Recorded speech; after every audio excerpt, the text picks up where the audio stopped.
Kejaksaan Agung menyerahkan 10 tersangka kasus dugaan korupsi izin tata niaga PT Timah Tbk ke Kejaksaan Negeri Jakarta Selatan Kamis siang.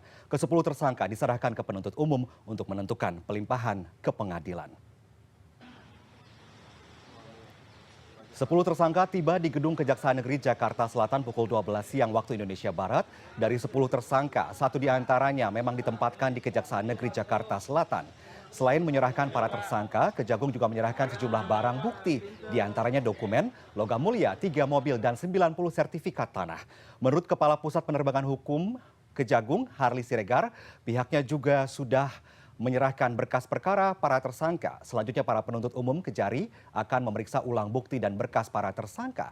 Per Kamis 13 Juni, ke-10 tersangka ini akan menjadi tahanan Kejaksaan Negeri Jakarta Selatan. Dengan tambahan ini, sejauh ini sudah ada 12 tersangka kasus dugaan korupsi tata niaga timah yang diserahkan ke Kejari Jakarta Selatan.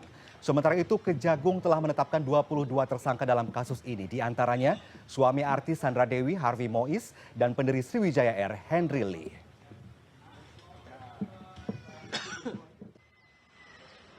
Yang pertama, Saudara MRPT selaku Direktur Utama PT Timah periode tahun 2016-2021. Kemudian EE selaku Direktur Keuangan PT Timah periode tahun 2017-2018. Kemudian HT selaku Direktur Utama CP VIP.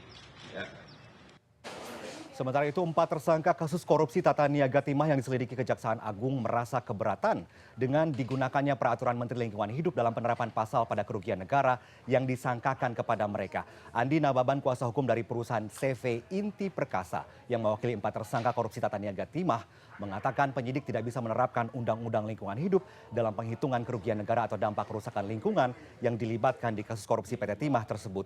Pasalnya, penghitungan kerugian negara hanya bisa dilakukan Badan Pemeriksa Keuangan dan bukan dilakukan oleh Badan Pengawasan Keuangan dan Pembangunan atau BPKP. Kami pada saat ini kami sangat keberatan dengan digunakannya peraturan Menteri Lingkungan Hidup nomor 7 tahun 2014 sebagai dasar di dalam menentukan kerugian real negara.